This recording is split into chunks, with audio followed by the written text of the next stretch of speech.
My son didn't invite me to his wedding. He sent me on a cruise so he could sell my company behind my back. While I was staring at glaciers in Alaska, he was forging my signature, transferring my fortune, and calling it a new era of leadership. But what he didn't know was this. I built that empire from dust, and I wasn't about to drown quietly. He took my name, my legacy, and my trust. So I took everything else back legally, publicly, and completely. By the time his champagne went flat, his kingdom was gone. And I didn't raise my voice once. Dad, you've had your turn. It's our time now. That's what my son said, smiling as he handed me a first-class cruise ticket to Alaska. The envelope was heavy, expensive, sealed with gold trim. He called it a retirement gift. I called it a warning I hadn't yet learned to read. When a son tells his father to rest, it rarely means he's worried about his health. It usually means he's ready to take something that isn't his. I'm Henry Calloway, 72 years old, founder of Calloway Suites, a hotel group that started as a one-floor roadside inn in Palm Springs and grew into a chain of 50 resorts across California. I built it with concrete calluses and coffee that tasted like sawdust. My late wife, Margaret, used to say my empire smelled like fresh paint and ambition. Now my son Ethan had decided I'd done enough building. We were standing in my Palm Springs villa that morning, sunlight streaming through the floor to ceiling glass, bouncing off the white marble floors. Ethan looked the part of the modern executive Navy suit, perfect haircut, wristwatch worth more than my first motel. Behind him, my company lawyer stood quietly, pretending not to exist. Ethan spoke softly, with the practiced tone of a man who's already rehearsed his betrayal. Dad, you've been under a lot of stress. The board and I think you deserve a break. 7 days on the Northern Serenity. Breathe. Relax. Let me handle things for once. I stared at the cruise ticket, gold lettering, suite class, Alaska itinerary. My name printed cleanly, Mr. Henry A. Calloway. I'd been through enough corporate coups to recognize when a gift came wrapped around a gun. Is this about the deal with Horizon Investors? I asked. That's supposed to close next week. He smiled wider. Don't worry about it. Everything's under control. Control. The word every man uses right before he takes yours. I could have pressed him further, but something in his confidence stopped me. I'd seen that look before in developers who thought they could buy my loyalty and bankers who underestimated my patience. It wasn't arrogance. It was the belief that I was already defeated. So I did what every old lion does when surrounded by younger hunters. I pretended to sleep. All right, son, I said finally. Maybe a little rest won't kill me. He looked relieved, maybe even triumphant. He hugged me quickly, businesslike, efficient. I knew you'd understand, Dad.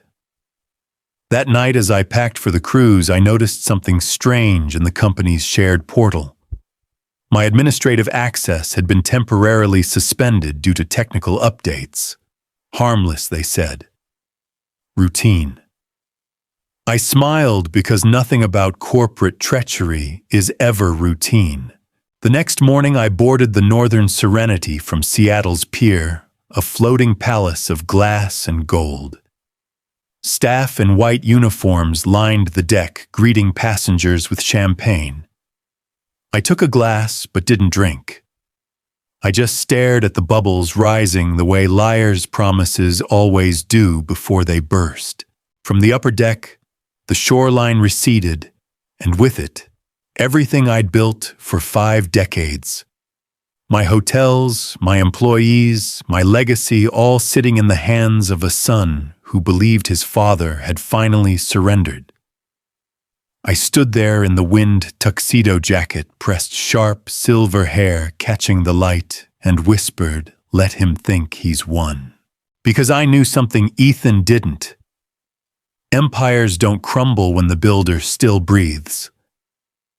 Before I tell you what happened next, tell me this: where are you watching from? Palm Springs, New York, Texas, maybe overseas? I want to know where people still believe that family loyalty means more than greed. The first 2 days on the Northern Serenity felt like a beautiful lie. Sunlight spilled through the glass balcony every morning, turning the Alaskan waters into sheets of silver. Waiters in white gloves brought me breakfast on porcelain plates, smoked salmon, caviar, champagne I didn't touch.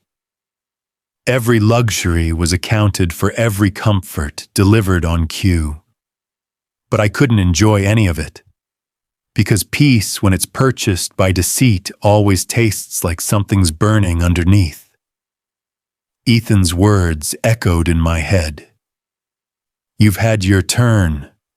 Funny thing about turns, they never end until you choose to stop playing." By the third morning, I opened my laptop in the suite and tried to log into the Callaway corporate portal just to review upcoming contracts. Access denied. The words glowed on my screen like a quiet betrayal. At first I thought it was a system error, but then I checked my company email. The account had been disabled. Next, I called my assistant, Donna. She didn't pick up. A text arrived instead. "Mr. Callaway, per Ethan's instructions, all communications are being redirected through executive offices during your medical leave. Rest well, sir." Medical leave. I laughed. The kind of laugh that hurts more than crying. I wasn't sick. I wasn't tired. I was being erased. That night I stood on the deck under a sky painted with northern lights. They danced green and violet across the black horizon. Around me, couples clinked glasses, taking photos they'd forget about in a month. I watched the lights twist like fire above the ocean and whispered, "Margaret, you'd have known this was coming, wouldn't you?" My wife had passed 6 years earlier. She was the only person who could see through charm and smile right into motive. She'd warned me once, "Ethan loves your power more than your principles." I'd defended him, of course. Because that's what fathers do, we excuse what love blinds us from. I poured a glass of the Macallan 25 she'd given me on our last anniversary, took one sip, and set it down untouched. The whiskey burned like the truth I didn't want to swallow.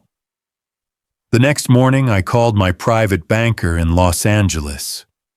"Mr. Callaway," he said carefully, "your business accounts have been transferred to temporary control under your son's signature. The documents appear legitimate, witnessed, notarized, everything by the book." I leaned against the balcony rail, heart steady, voice calm. "Send me the paperwork." When the PDF arrived, my name sat neatly at the bottom of each page. Perfect signature. Perfect forgery. Someone had copied my handwriting down to the pressure points of each letter. Ethan had prepared this for months, waiting for the day his father would be too proud to suspect his own blood. I spent the rest of that afternoon writing. Not emails, not angry messages. Notes, questions, lists. Who notarized the transfer? Which attorney filed it? Who else knew? By sundown, I had 2 full pages of names and dates. The tide turned outside my window, waves slapping against the ship's hull in rhythmic defiance. It sounded like applause from the sea, mocking or encouraging, I couldn't tell which. I thought of calling Ethan, demanding an explanation, but I already knew what he'd say. "Dad, you misunderstood. This is temporary. You needed rest." Yes. Rest. The word sounded biblical when spoken by liars. I walked to the deck again that evening. The air was colder, sharper.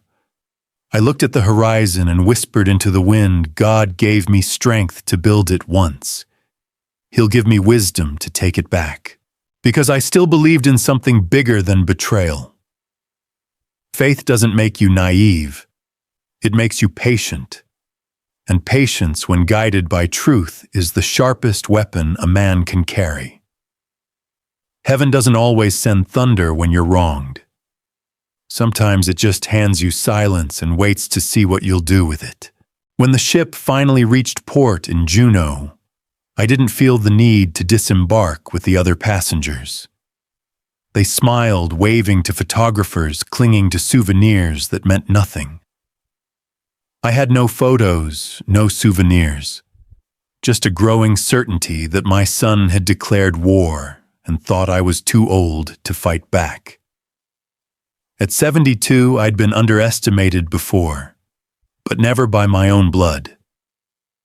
I booked the first flight back to Los Angeles under a different name. I still remembered how to vanish. I'd done it countless times during the early days of my business when competitors tried to outmaneuver me.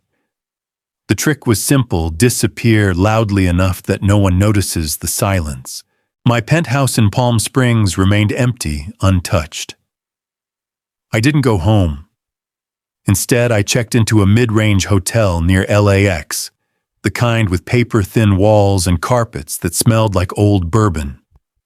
I used a pseudonym, Howard Lane, and paid in cash. The woman at the desk didn't recognize me. That was good. On the bed beside me lay a leather folder filled with documents I'd printed from what little access I could still reach, fragments of emails, board memos, and legal filings. I spent hours connecting the dots. Each one pointed to Ethan. Each one told me this wasn't a spur-of-the-moment decision. It was a campaign. He'd built his strategy with precision, convincing board members I was slipping mentally, sending out a fabricated medical recommendation for early retirement. I'd seen the same tactic used against founders too proud to let go. Except this time, the hunter carried my last name. I called an old friend, Victor Klein, a retired financial attorney, who once helped me close the deal that built Callaway Suites into an empire. His voice came through steady, slow, respectful. "Henry," he said, "I figured you'd call me sooner or later. Word's already spreading. Your son's being celebrated as the visionary who modernized Callaway Global. Reporters are calling him the next-gen mogul." "Visionary," I repeated. "That's one word for a thief." Victor didn't interrupt. He knew my rhythm, knew I was already 3 steps ahead. "What do you need from me?" he asked. "Information," I said. "Find me every paper Ethan's touched in the last 6 months. Board filings, bank transfers, private memos. Everything." "I can do that," Victor replied, lowering his voice. "But Henry, if what you're implying is true, this won't be a small fight." "It never is," I said quietly. "But I'm done losing to the people I raised." When I hung up, I turned on the TV. The financial news channel showed Ethan standing in front of a marble backdrop that read, "Callaway Global Redefining Luxury Hospitality." Cameras flashed. Reporters cheered. He looked like a king. The only problem was I was still alive. He spoke with the same charm I'd once admired. "We're entering a new era of leadership," he told the cameras. "My father's legacy gave us roots, but I'm here to give us wings." Wings, I thought. I gave you the sky, and you clipped mine. I poured myself a cup of burnt hotel coffee, turned the volume down, and just watched. Every smile, every gesture, every flashbulb, a study in arrogance. Let him have his spotlight. Let him think the old man was gone. That's the thing about men like me. We don't rage. We wait. I reached for my pen and started writing again, in my leather journal, neat lines, exact words. Phase 1. Gather evidence. Phase 2. Reclaim authority. Phase 3. Public reckoning. The plan was simple, surgical. I wouldn't scream, I wouldn't threaten, I would dismantle him the way I built my empire, one calculated move at a time. Outside my hotel window, the planes lifted into the night sky, engines, roaring lights, blinking like distant opportunities. I whispered to the dark, "Let them crown him now. I'll decide when to take the crown back." And with that, I folded the cruise ticket, neatly slid it into my journal, and wrote one more line beneath it. The calm before the storm is still part of the storm. Tomorrow, the real voyage would begin, and this time, I was the captain. I've always believed that revenge is just justice wearing work clothes. And that Monday morning, I went back to work. Victor called at sunrise. "Henry," he said, "you'd better sit down." I was already sitting, coffee steaming in my hand, laptop open across the cheap wooden desk. "Talk. Your son's been moving money through offshore channels, 3 shell companies, 2 of them registered in the Cayman Islands. The signatures match yours." "Of course they do," I said quietly. "He's had months to practice." Victor sighed. "Henry, this isn't just betrayal. It's criminal fraud. He's going to bury himself, and if you're not careful, he'll drag you down with him." I leaned back in the chair, eyes fixed on the dusty blinds as the morning light bled through. Then it's time to start digging him out. By noon, I had made contact with someone I hadn't spoken to in years. Grace Whitmore, my former marketing director. Grace was 58 now, sharp as ever, loyal when loyalty still meant something. When I asked if she'd meet me, she didn't hesitate. We chose a quiet corner booth at the Juniper Room, a steakhouse near LAX, where the waiters knew better than to interrupt old men talking business. She arrived in a cream suit, hair pulled back, carrying the same calm I remembered from our boardroom days. "Henry," she said, sliding into the booth. "I wondered how long it would take before you called." "Ethan's made his move," I said simply. Her expression hardened. "I know. He fired me last month, said he was streamlining legacy roles. Translation, getting rid of anyone who remembered the real Calloway." I nodded slowly. "Then you already know why I'm here." "I do." She reached into her purse and pulled out a flash drive. Corporate emails, financial reports, client lists. I made backups before he locked me out of the system. I don't trust men who smile too easily. I took the drive and turned it in my fingers. "You just handed me ammunition," she smirked. "I thought you might still know how to shoot." Back at my hotel, I plugged the drive into my laptop and watched folder after folder appear, proof time-stamped and perfect. Over 2,000 emails, hundreds of invoices, dozens of illegal wire transfers labeled consulting fees. Each file was a confession, waiting for the right listener. I worked through the night, cross-referencing names, building a timeline of deceit. By dawn, my screen looked like a war map, lines connecting companies, payments, lies. At the center of it all, Ethan Calloway, age 35, self-proclaimed visionary. At 7 a.m., I called Victor again. "We're done collecting," I told him. "Now we start documenting." He whistled. "You really mean to go after him?" "I mean to remind him who taught him how to win." By mid-afternoon, I had printed the entire archive, 400 pages, bound into a thick leather dossier. I labeled it in gold ink, Calloway Internal Review. The symbolism wasn't lost on me. Ethan had tried to erase my name. Now it would appear on the cover of the document that would end his career. Before dinner, I placed a call to the SEC tip line, then another to a contact at the Wall Street Journal. No threats, no theatrics, just truth signed and time-stamped. I poured myself a drink, the same Macallan 25 I'd been saving for Margaret's birthday. The glass glowed amber in the evening light. "Grace," I murmured to the air, "you were right. I still know how to shoot." Before I slept, I took one last look at the dossier lying on the desk, a silent promise wrapped in leather. Then I turned toward the window, where the city lights blurred into something that almost looked holy. I folded my hands and whispered, "Lord, give me patience, not mercy. I don't need forgiveness for what's next." Because some prayers aren't about salvation. They're about permission. If you followed me this far, type 1 in the comments below, just so I know you're still here. The story's just getting warm, and the next part, that's where the storm really hits. Power doesn't always roar. Sometimes it orders wine. That Thursday evening, I called Ethan and told him we needed to talk.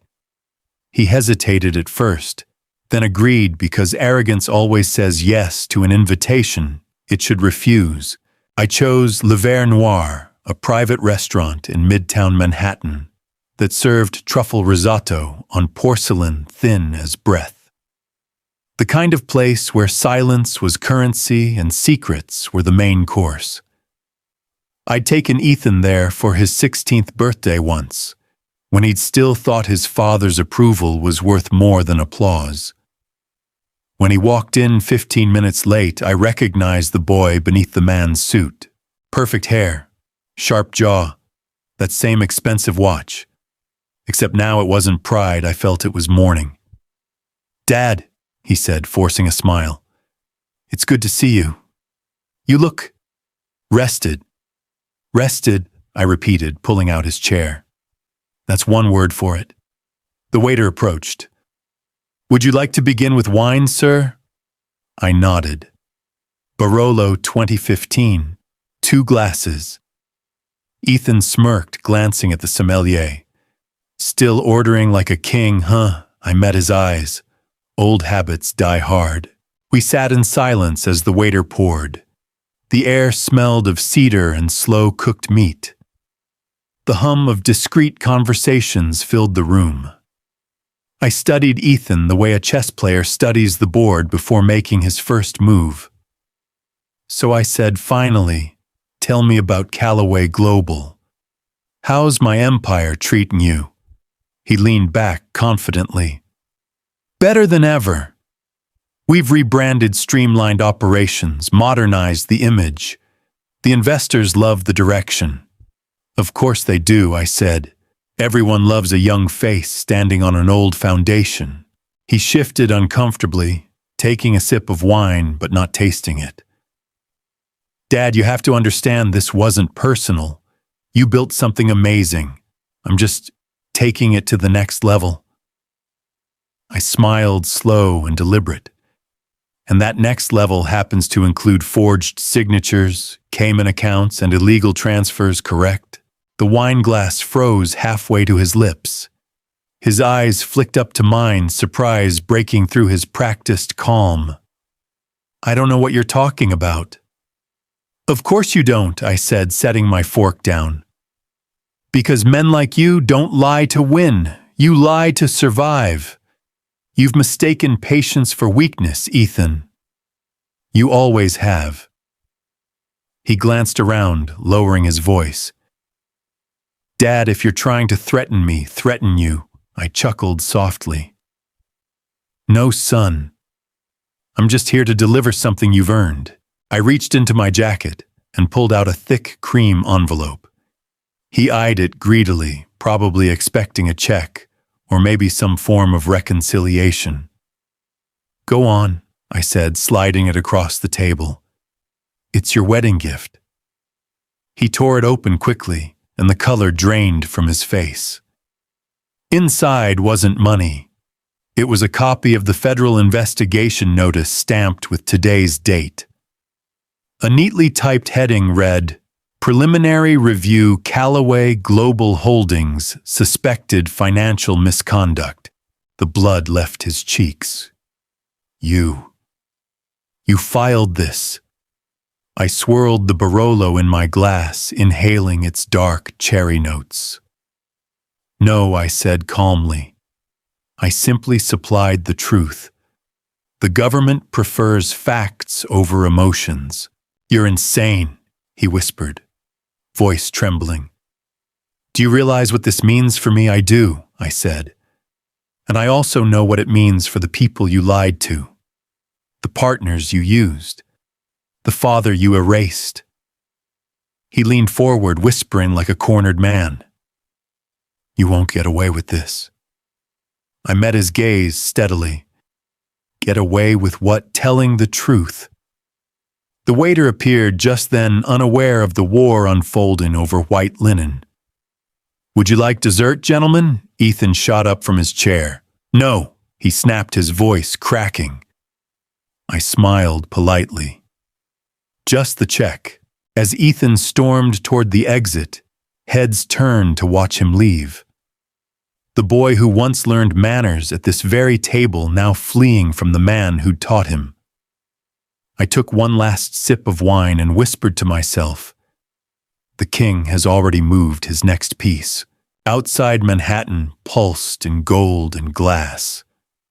Somewhere in that glittering maze, my son was realizing that his empire had just become evidence. The night tasted like victory, not sweet, but necessary. 2 days after that dinner, the sky over Manhattan cracked open with rain. It wasn't a storm that screamed, it whispered, steady, relentless. The kind of rain that doesn't wash away sins, just makes them glisten. At exactly 9:17 a.m., federal agents entered the Callaway Global headquarters. 6 of them in gray suits and calm expressions.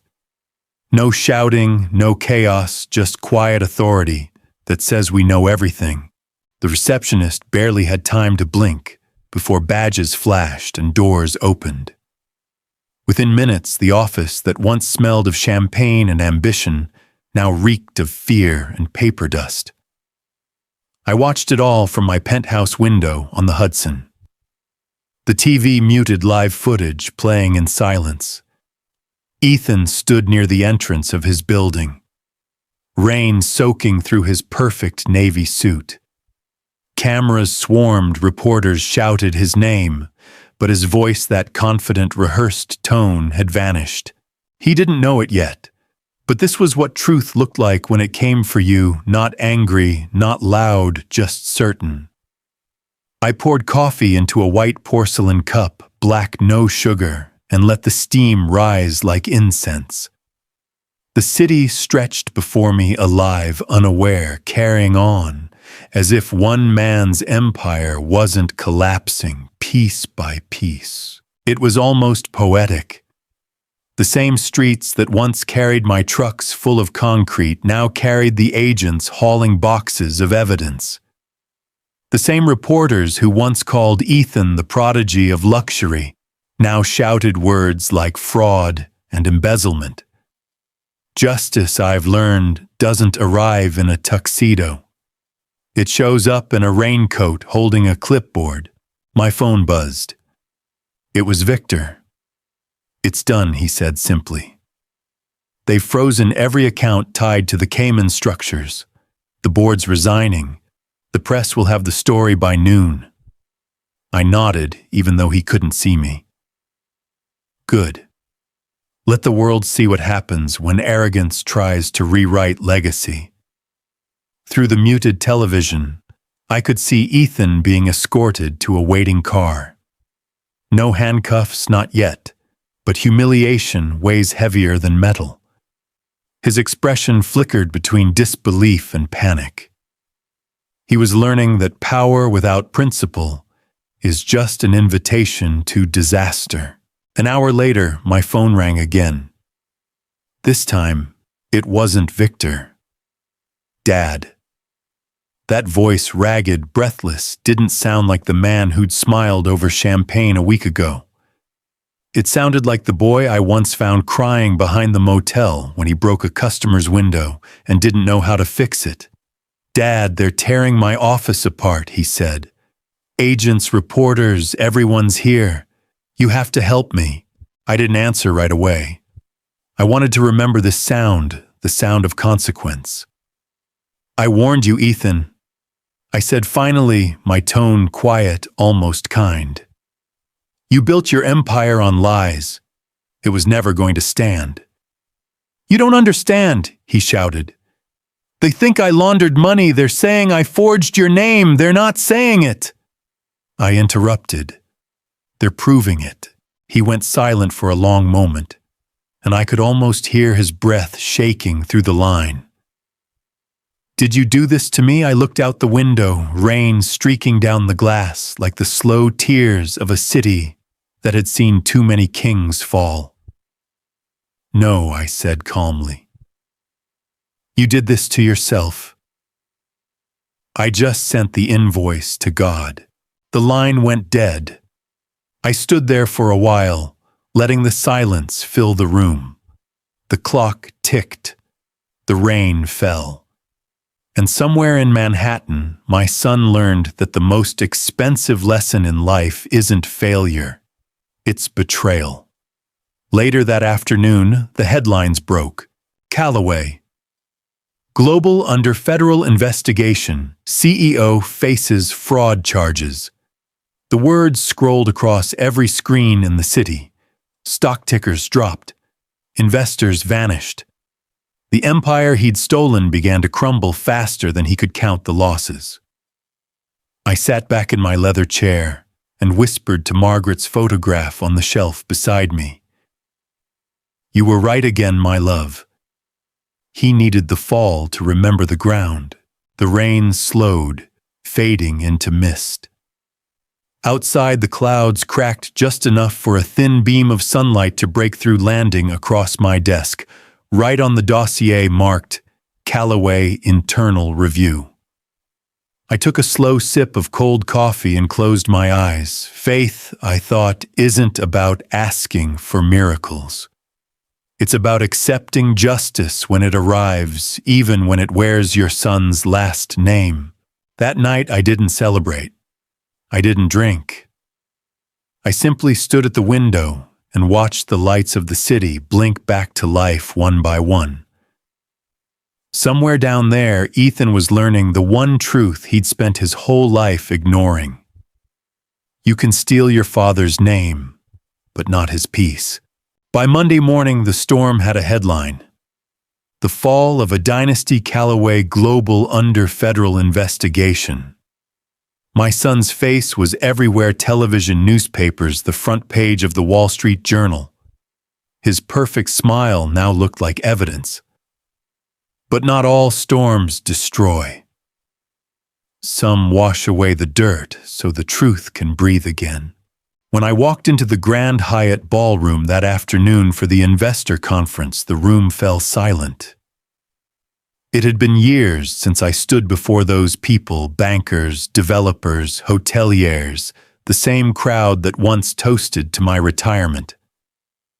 Now they rose from their seats, murmuring my name as though a ghost had come back to claim his throne. I wore a navy suit pressed sharp as the morning light, and a simple silver tie clip Margaret had given me decades ago. Grace stood at the side of the stage tablet in hand-eyes steady. She had arranged everything, the lighting, the press, even the statement, that would run worldwide within the hour. Good afternoon. I began, my voice cutting clean through the murmurs. My name is Henry Callaway, founder of Callaway Suites. For those who have been asking where I've been, the answer is simple. I was watching. The cameras clicked, flashing like small bursts of thunder. For 40 years, I built this company with honesty, with labor, with faith. I employed thousands, invested millions, and kept every promise with my name on it. Then one man decided that legacy was just another asset to trade. I let that hang in the air for a moment. No one dared to move.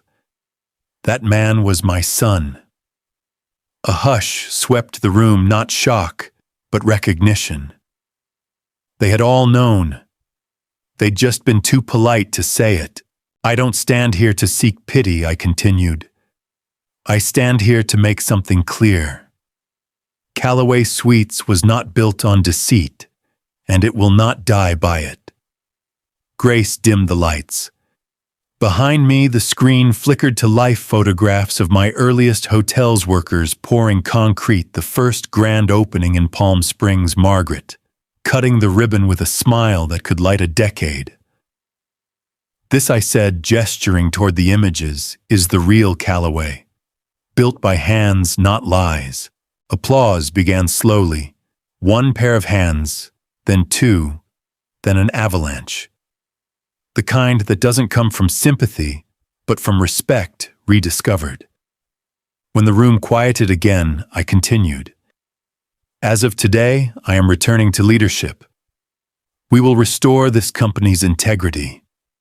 And for every young entrepreneur watching, remember this legacy isn't inherited. It's earned. Every single day. The crowd stood. Investors who had turned their backs months ago approached the stage shaking my hand. The same voices that once whispered about my decline now called me sir again. Grace leaned close and whispered, "You just won back everything he stole." I smiled faintly. "Not yet, but we've reclaimed the name. That's where every resurrection begins." Outside the hotel, the air smelled of wet pavement and redemption. Reporters waited like wolves, microphones raised, shouting questions. "Mr. Callaway, how do you feel about your son's arrest? Will you be pressing charges? Is this the end of the Callaway family business?" I paused on the marble steps, the flashbulbs painting white ghosts across the drizzle. I turned to the cameras and said quietly, "This isn't the end. This is the proof that truth always outlasts ambition." And with that, I walked away, leaving the noise behind me. That evening, I sat by the window of my Palm Springs villa for the first time in months. The desert sky burned gold and crimson, the kind of sunset that looks like forgiveness. I poured a glass of scotch and whispered to Margaret's photograph, "He's finally learning what you tried to teach him. That character is the only currency that never loses value." Grace's message pinged on my phone. "Investors reinstated. Media turning in your favor. Welcome back, Mr. Callaway." I set the phone aside and closed my eyes. For the first time in years, the silence didn't feel empty. It felt earned. It was nearly midnight when the knock came. Soft, hesitant, the kind of knock that carries shame behind it.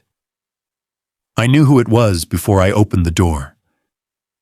Ethan stood there, soaked to the bone, rain dripping from his hair onto the marble porch of the Palm Springs villa. His tailored suit clung to him like a bad memory. The confidence, the arrogance, the perfect posture, all gone. What stood before me wasn't a man in control. It was a boy lost in the wreckage of his own making. "Dad," he began, voice cracking. "Please, I just need 5 minutes." I stepped aside without a word. The house was quiet save for the ticking of the grandfather clock, a rhythm that had marked every decision I'd ever made. Ethan's shoes left small puddles on the polished floor as he walked into the living room, stopping in front of the old fireplace where photographs of Margaret still stood. He stared at her picture for a long moment before speaking again. "I didn't mean for it to go this far," he said, voice trembling. "I thought I could handle it. The investors, the media, the pressure. I thought I was doing the right thing for the company." I sat in my leather chair, the same one I'd signed every contract of my career in. Selling your father's life's work to strangers was the right thing. He flinched. "I wanted to prove I could be more than your shadow." I studied him quietly. The boy who once built sandcastles beside me at La Jolla Beach was gone, replaced by a man who built illusions instead. Son, I said your shadow was never the problem. It was your greed for the light. He sank onto the sofa, head in his hands.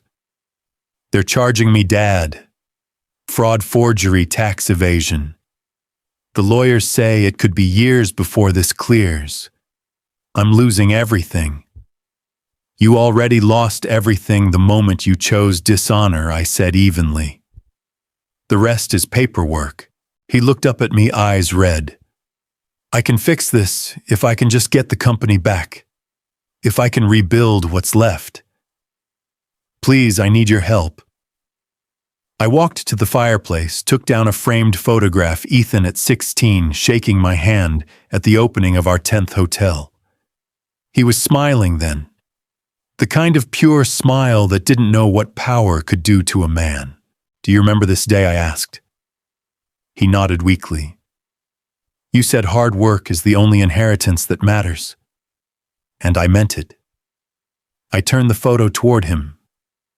But you didn't listen. You thought inheritance was entitlement. You confused legacy with ownership.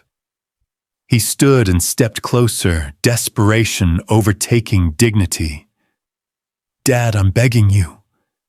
Just help me get through this. I'll make it right. I set the photo down and looked him dead in the eyes. You wanted my empire, not my name. Now you have neither. The words landed harder than any slap. He blinked his lip, trembling.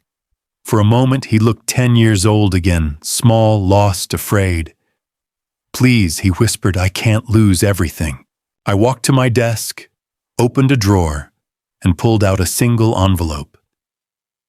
Inside wasn't money, but a note written in my own hand, work hard, rebuild, but never again under the Callaway name.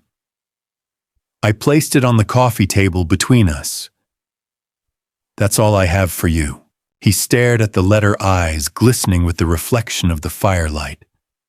Then slowly, he reached for it. His hands shook as he read the words, realization sinking deeper than any punishment could reach. Outside, the rain began to ease. The wind carried the scent of wet earth through the open doorway, the smell of something ending or perhaps beginning. Ethan looked up, his voice breaking. Will you ever forgive me?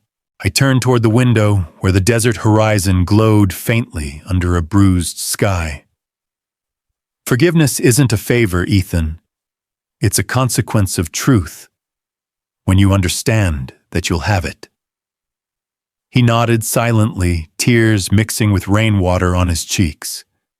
Then he left, walking down the long stone path toward the gate, the night swallowing him whole.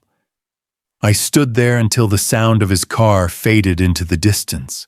The fire crackled behind me. On the mantel, Margaret's photo seemed to watch quietly, her eyes soft, almost proud. Some prayers, I whispered, are answered in silence. And for the first time, silence felt merciful. A full year passed before I allowed cameras back into my life. By then, the headlines had moved on. New scandals, new sons, new kings waiting to fall. But some names don't fade, they evolve. On a warm spring afternoon, the Palm Springs desert shimmered like gold dust. At the foot of Mount San Jacinto, a brand new resort stood gleaming under the sunlight, the Callaway legacy. Not global, not sweets, just legacy. That word had weight now. The grand opening drew hundreds investors, guests, employees, and former partners who'd once walked away when things went dark. They came dressed in linen and smiles, pretending they'd never doubted me. I didn't mind. The desert doesn't hold grudges. It just waits for rain.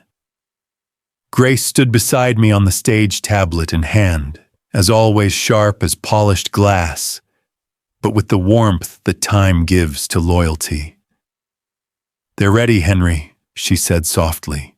Let's give them something worth remembering. The ribbon stretched across the entrance, crimson against the pale stone walls.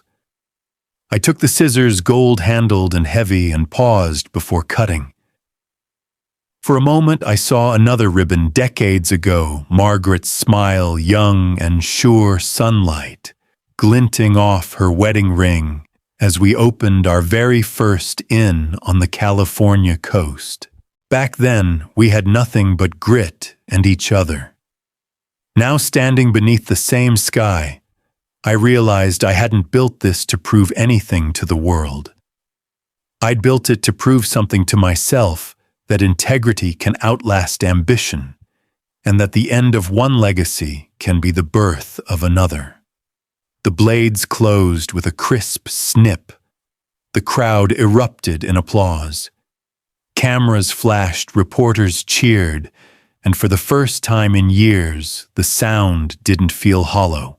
Inside, the lobby gleamed with marble and sunlight. On the far wall hung a brass plaque engraved with the words, "To those who build not for glory, but for good." Below it, smaller text read, "Founded by Henry Callaway, 2026. I ran my hand over the smooth metal, the weight of the years pressing gently against my palm. Every scar, every sleepless night, every betrayal had led to this. The empire was gone. The name was reborn. Grace walked beside me, her heels clicking softly on the tile. "You got everything back," she said. I smiled. Not everything. Just what mattered. We walked through the new resort, the scent of fresh linen and cedar in the air, staff greeting guests with the same courtesy I'd demanded 40 years ago. On one wall hung framed photographs. A young Margaret, our first motel, a black and white image of me holding Ethan as a baby. Yes, I left it there. Not out of sentimentality, but as a reminder. A legacy without forgiveness is just architecture. At sunset, the celebration moved outside. The crowd gathered around the reflecting pool where desert wind carried soft piano music across the terrace. Champagne glasses glittered, laughter rose, and light turned golden over the mountains. Grace handed me a microphone. "Say something for the cameras," she whispered. I took it and looked at the faces before me, faces that had once judged me, doubted me, left me behind. When a man loses everything, I said slowly, he learns what's truly his. This place isn't about luxury or success. It's about survival, not of wealth, but of character. I looked toward the horizon, the sky painted in amber and rose. We live in a world obsessed with legacy. But the truth is, legacy isn't what we leave behind. It's what we stand for while we're still here. Applause rippled through the crowd, not loud, not performative, but real. The kind of sound that feels like closure. When the guests drifted away, I lingered by the pool. The water reflected the sky, golden at the top, deep blue underneath. Somewhere in that reflection, I could almost see Margaret's face again. "You were right," I murmured. "Some legacies don't die, they just change form." Behind me, the new hotel lights flickered on one by one, stretching out into the desert like constellations reborn. I took a deep breath, the evening air cool against my skin, and let the silence settle around me. After a lifetime of building, losing, and rebuilding again, I finally understood peace isn't found in what you win. It's found in what you choose to rebuild. Sunday mornings used to feel like obligations, business meetings disguised as brunches, networking over coffee deals signed between hymns. But not anymore. Now they felt like peace. That morning I sat alone in the back pew of St. Andrew's Chapel, a small stone church perched above the desert valley. The air inside was cool, still, and filled with the faint scent of wax and cedar. Light filtered through the stained glass windows, painting soft ribbons of blue and gold across the empty benches. I could see dust particles floating in the beams, quiet reminders that even what seems forgotten still dances when the light finds it. I wasn't there for confession. I wasn't there for forgiveness. I was there to listen. It had been months since the grand reopening of the Callaway Legacy. Business was strong. The resort was fully booked. The Foundation's scholarship program had funded 50 students, and investors had stopped using my son's name when they spoke of the brand. Ethan was living quietly somewhere in Arizona, according to Victor. He'd taken a small job consulting for a real estate firm. No headlines, no cameras, no empire, just life. And maybe that was the best kind of punishment, the kind that teaches you how to live honestly again. I didn't hate him. Not anymore. Hate had built walls between us, but faith, quiet, steady faith, had taught me to let time do what anger never could. As the choir began softly in the front, amazing grace floating like incense through the hall, I closed my eyes. The melody carried me back to every battle I'd fought and every silence I'd survived. God had given me strength when I was building patience, when I was betrayed, and clarity when I sought revenge. But now, sitting in that church, I realized He'd given me something far greater: peace, without apology. I walked outside after the service. The desert sun had risen, fully flooding the valley below in sheets of gold. From this height, my hotel looked small, almost humble, a collection of ivory walls surrounded by palm trees swaying in the dry wind. For years, I thought legacy was something carved in marble or written in contracts. Now I knew better. Legacy is not what people remember you for. It's what they remember you by. How you made them feel. How you carried yourself when the world stopped believing in you. How you stood up again without asking anyone to clap. I smiled, feeling the desert wind brush across my face. Margaret had always said the desert was God's mirror, that it showed you what still lived inside once everything else was stripped away. She was right. Somewhere in the distance, a bell tower chimed 10 times. 10 clear, patient notes. Each one sounded less like time passing and more like time forgiving. I turned back toward the church. Faith gave me strength, I said quietly. Betrayal gave me clarity. Justice gave me peace. I let the words linger, carried away by the dry wind that rushed down from the mountains. Back at the resort, guests were checking out luggage carts rolling across marble floors. A little girl ran through the lobby holding her father's hand, laughing free, untouched by the weight of inheritance.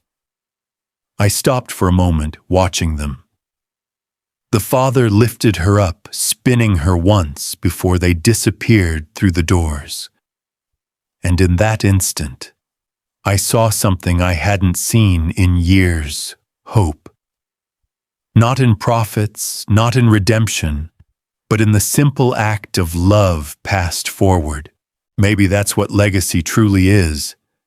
Not a monument, but a moment that keeps living in someone else. That evening, I returned to my study, poured one last glass of Macallan 25, the same bottle that had witnessed both my despair and my redemption. I raised it to the photograph of Margaret on my desk and whispered, "Here's to every empire we had to lose, to find ourselves again." The amber liquid caught the light just as the sun dipped below the horizon, turning the room gold one last time. Then I looked straight ahead, not at the past, not at the empire, but at the reflection of an old man who finally understood that peace is not surrender. It's mastery. If this story reminded you that dignity is worth more than blood money, Then subscribe to Brian's Stories, share this video, and tell me in the comments what justice means to you. Because sometimes the loudest victories are the ones spoken in silence.